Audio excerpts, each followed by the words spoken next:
Most welcome to Historias Panama, History Reconnaissance.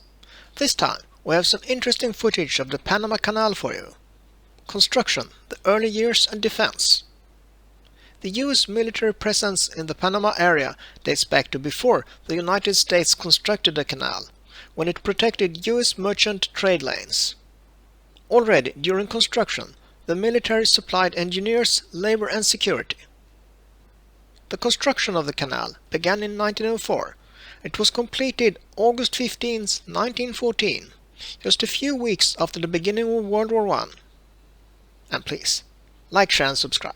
It means a lot to us. The Panama Canal, 22 years ago.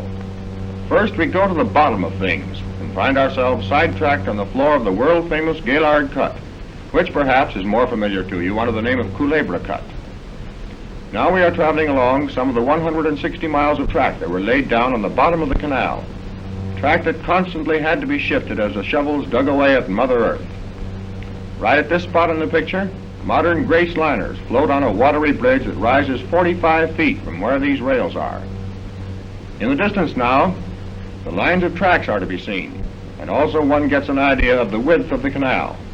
Originally specified to be 200 feet in width at the bottom, President Roosevelt, TR that was, ordered the dimensions changed to 300 feet, costing the United States an extra $13 million and well worth it.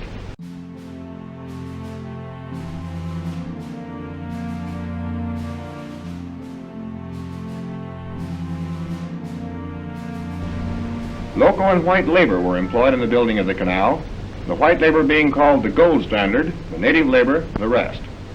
Here's one of the native signalmen. The government kept one of these men, flag in hand, at every switch in Culebra Cut. It had to, for every minute and a half during the peak of activity in Culebra, a train loaded with dirt rumbled on its way to Gatun Dam and locks. And despite that, it was almost impossible to keep enough empty cars on hand to tax the capacity of the 101 steam shovels used.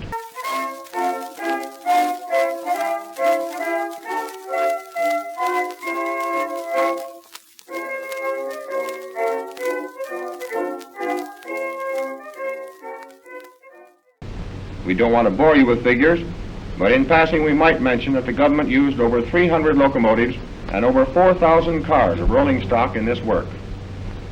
Now we are approaching the most famous part of the Culebra Cut. First, a full view of the cut, showing something of its depth, with the steam shovels biting away at it and each chewing off as high as 7 cubic yards at a bite. These particular shovels are working on the famous cucaracha slide. Cucaracha in Spanish means cockroach, and this slide was particularly annoying and disturbing. It was a so-called wet slide caused by the rains and the slipping of soft, wet dirt on a hard layer of rock underneath. The cucaracha in October 1907 slid right across the bottom of the cut, buried 2 shovels, and for 10 days moved an average of 14 feet every 24 hours. But that was just one of the many things that came up in the building of the canal that were overcome with little fuss and furor, and all the time the shovels kept nibbling away. This is one of the locomotives used to haul the dirt trains. You might add, as we wait for one of these many dirt trains, each with 21 loaded cars to pass, that the canal has experienced some 20-odd slides, all told, totaling 25 million yards of earth and covering 220 acres of cut and destroying 200 miles of track. Some of these slides came during the dry season, and they were caused by faults in the earth, breaks occasioned because of the removal of sidewalls and the cutting of the canal. In short, there was nothing to keep the sidewalls from expanding into the cut, which they promptly did. A few moments ago, we said that the government used 101 shovels. Some of them were left by the French, who, under de Lesseps, builder of the Suez Canal, first started work back in 1882. These, however, are good old American shovels. They are working here just past the sheer face of Culebra at the lowest point of the cut, the very real bottom of the Panama Canal. I'm in the east and you're out west. When you find the old love best, meet me down in Panama. And no matter where we are, though we quarrel and go astray, like the children do, we'll meet halfway down in sunny Panama. Life is sunny 22, where the ocean meets in Panama. The loading of the empty dirt trains is done very quickly with those big dippers, and don't worry, the shovels always dig themselves out.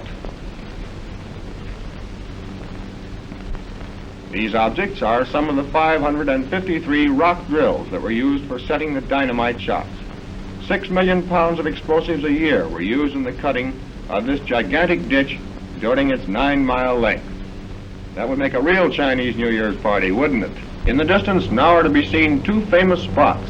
On the left is Gold Hill, and on the right, Contractor's Hill. It is said that it was from the top of Gold Hill that Balboa first saw the Pacific Ocean, but that was a long time ago, and, well, you know how people will talk.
At each end of that suspension bridge, around 1910 and 12, there were a couple of sizable little communities, contractors' camps they were.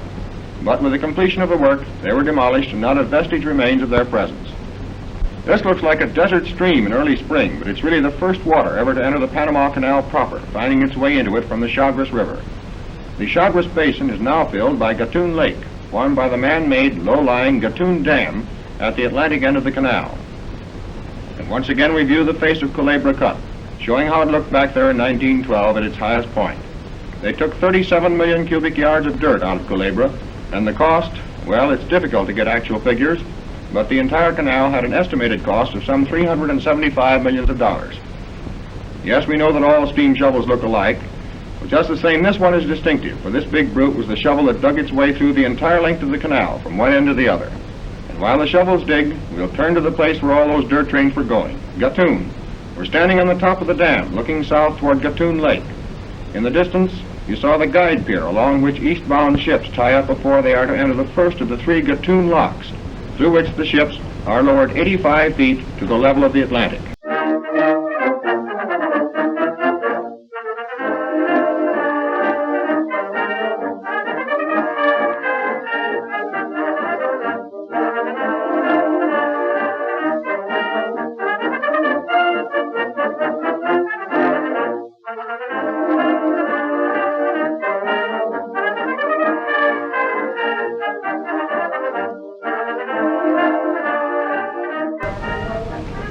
The camera swings in slow panorama, and on the hill in the distance, the administration buildings come into view. It was in these buildings that all the orders were formulated for the building of the Great Gatun Dam and locks. This bridge-like structure is one of the 2 emergency locks. Should anything go wrong with the regular lock gates, one of these could be swung across the lock in question, and then it would drop big steel plates to form a supplementary gate. And here is one of the pair of upper locks. Look at the size of it. 1,000 feet long, 110 feet wide, and 83 feet deep. 2 million yards of concrete were used in the Gatun end of the canal, and the work took from 1906 to 1911. Now a clear view of all 6 locks is shown just a few weeks prior to their completion. Here is the other emergency lock. The regular lock gates can be closed in 2 minutes, although they weighed from 4 to 700 tons each. And to give you a better idea of the size of these locks, look at the small figure of the man in the middle distance. And there's the Panama Canal from the underside, one of the greatest pieces of man-made construction ever known. First talked of in 1825, when Henry Clay appointed a committee to look into the idea, and through which the first ship passed on August 3rd, 1914, and opened officially on August 15th the same year. The Panama Canal, a monument to Colonel Goethals, General Gorgas, and the American people.